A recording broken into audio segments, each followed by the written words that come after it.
I like video games. Curse of the Dead Gods is an early access roguelite game that I've been having a ton of fun with lately. I'm not amazing at these types of games by any means, but they're a nice change of pace when you need a break from getting spanked in the gulag or getting one-tapped in CS Overwatch. I've been really stoked on the experience I've been having with this game and think it's going to be huge for its genre once it has its full release. This is a video that answers the questions, what is Curse of the Dead Gods and how do I play it?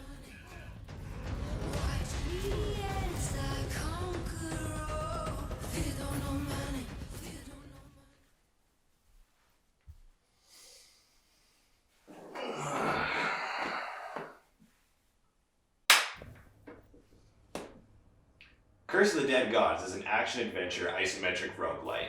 Now some of you will know what I'm talking about, but I'm sure some of you are out there like, what the heck is an isometric roguelite?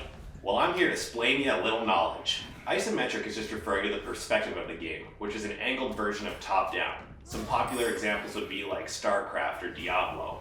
Well, I already knew that, but what the shit is a roguelite? Calm down, you dingus, I'm getting there.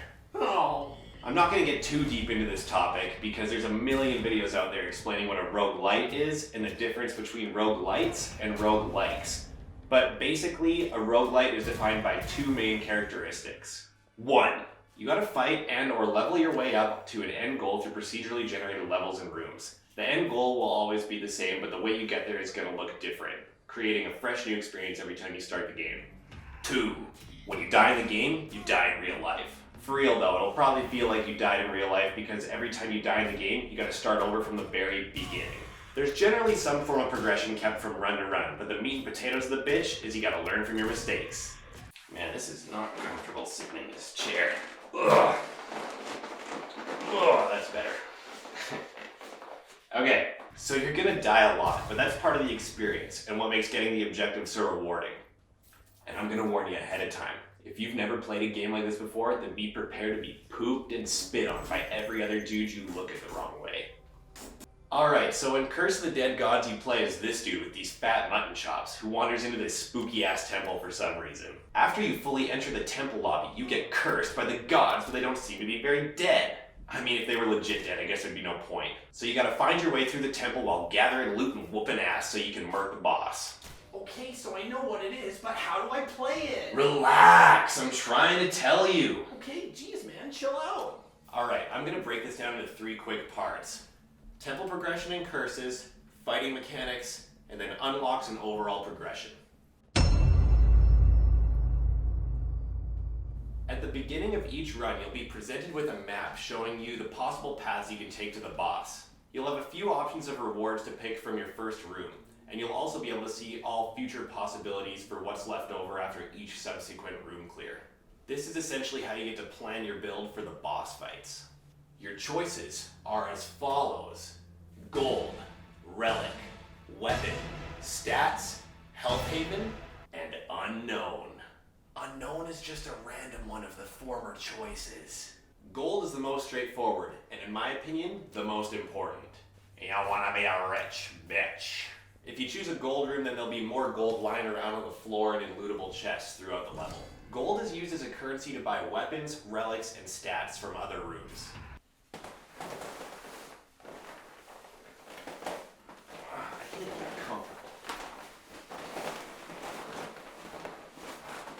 The weapon, relic, and stats rooms all work in the same way. Upon getting to the end of a room, there'll be a fountain or shrine type thing that you can use to purchase your reward.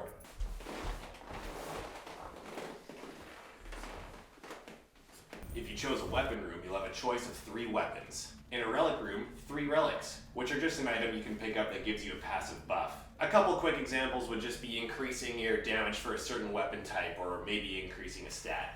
And in the stats room, there'll be 3 different stat options. Red stats for health, blue stats for damage, and green stats for gold find.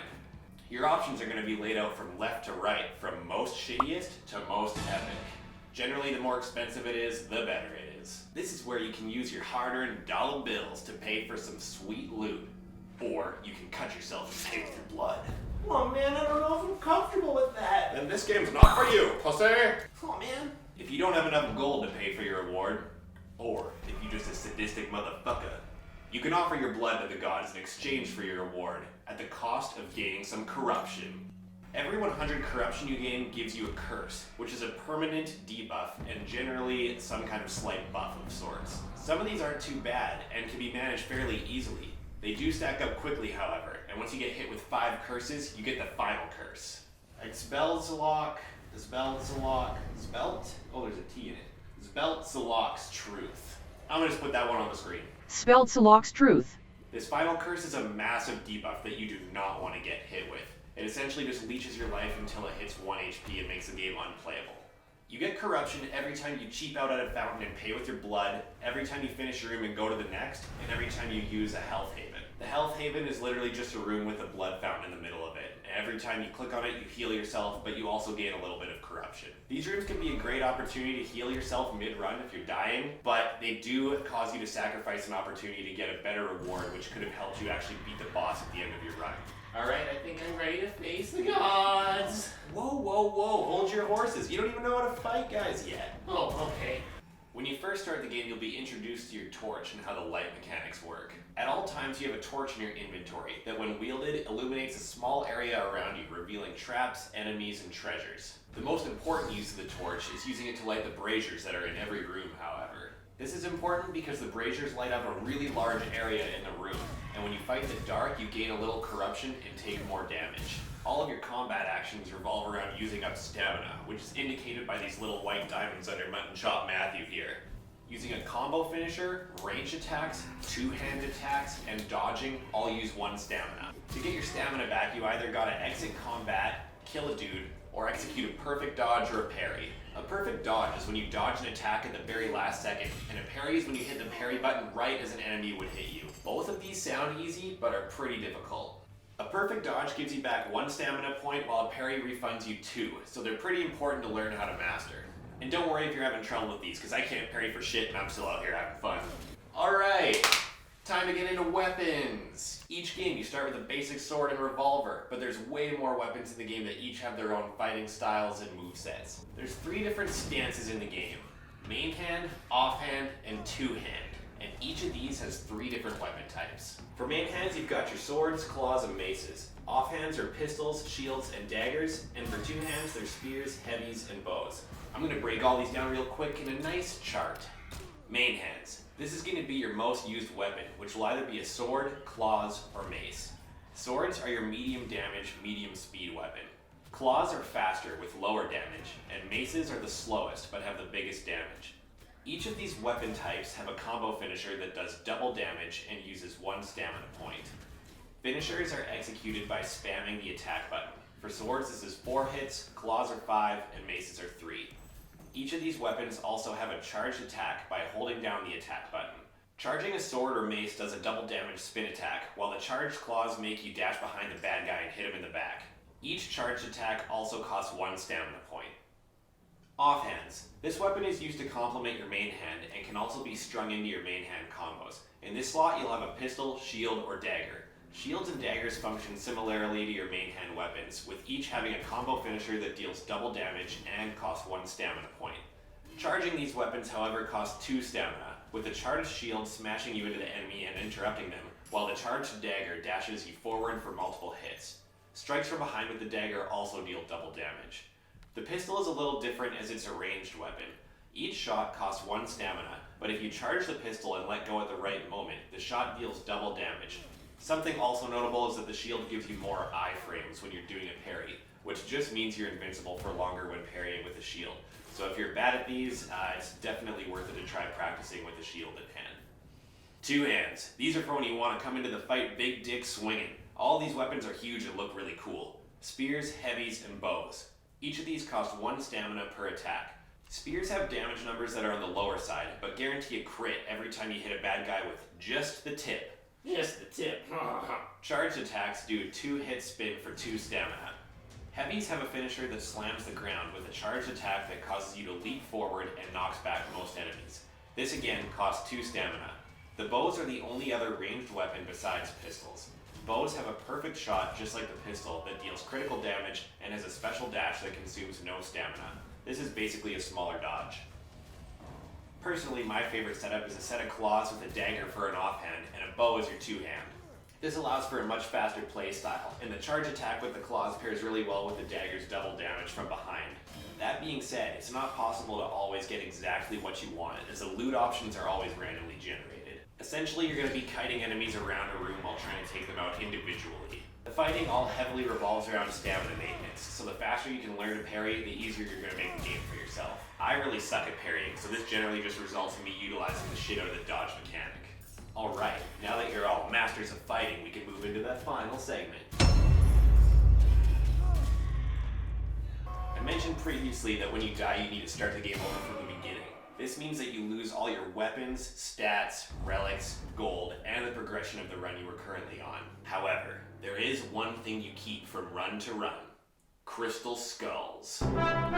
Throughout each run, you will acquire crystal skulls that are dropped by enemies when you defeat them. Generally, the bigger, badder ones drop more crystal skulls. These can be used in the main hub area to purchase divine favors and blessings. Divine favors are items that allow you to re-roll the items in a shop. So if you get to the end of a level and you don't like the 3 rewards you're presented with, you can use up a divine favor to get 3 new options. This means that if you chose a weapon room, for example, and you get to the shrine and there's 3 weapons that you're like, oh gross, I don't want any of that shit, get it away from me. Then you can use a divine favor to get 3 new options, which will either be very rewarding or just further disappoint you. Again, it is random. Blessings are different, and they are a permanent buff that persists through run to run. Not every single one of the blessings is going to be unlocked for you to purchase right away. Some require you to complete some form of task or challenge first. My go-tos are Favor of Sichal, which gives you 1,000 gold at the start of each run, and Indomitable, which just makes you take 20% less damage when you're attacking and you can't be interrupted. This allows you to go frickin' ham with your weapons 24/7, and the gold boost pretty much guarantees you a good upgrade without getting any curse. That's basically it though. Besides the blessings and favors, the rest kinda just comes down to you learning enemy attack patterns and experimenting with different builds to see what works for you. Oh, I also forgot to mention this, but there's also multiple challenges in this game that are unlocked by completing runs. There are 3 different temples, and when you first start the game, you'll only have access to the first playthrough in the first temple, which is a short run to fight your way through a series of rooms to beat the first boss. After completing this, you'll unlock 2 short side missions with some added difficulty, and a medium-length mission to defeat the second boss. The longer the mission is, the more difficult it is to complete, as you have to survive much longer. Short missions consist of completing 6 rooms and 1 boss fight. Medium missions are double this, and long missions are triple. Alright, I'm just going to wrap this up with some final thoughts on the game. Curse of the Dead Gods is highly punishing, yet a fun and rewarding experience. I play it a lot on the side while I have my other main games that I play online with my friends. That being said though, I don't want to discredit this game as a game that is only fun in spurts. I've played many roguelite games as my main game. There's a lot of depth and replayability in this, as it's a game that's designed to be very difficult to beat. If you're someone who rages a lot of games that are difficult to learn or can't handle dying a lot, then this game's probably not for you. But if you enjoy games where memorizing enemy attack patterns through patience and persistence is the biggest mechanic, then you'll find a lot of enjoyment in Curse of the Dead Gods. Another thing to keep in mind is that this is still an early access title, but for an early access game, this thing is a banger. The devs are super connected to the community through their Discord and Reddit page, and they're constantly pumping out minor and major updates. Even just recently, they put out a huge update adding a whole new temple to the game. So new enemies, new boss fights, new theme, new areas and levels. And they're even going to add a whole other temple in the future. So there's lots of stuff coming. They put a lot of care into this thing. Not to mention the game only goes for like 20 bucks on Steam, so you can't really go wrong. Alright, that's it. Ooh, I've said all I had to say. So go buy Curse of the Dead Gods. Or go back to playing Valorant like I know you will. As always, good night, and I love you.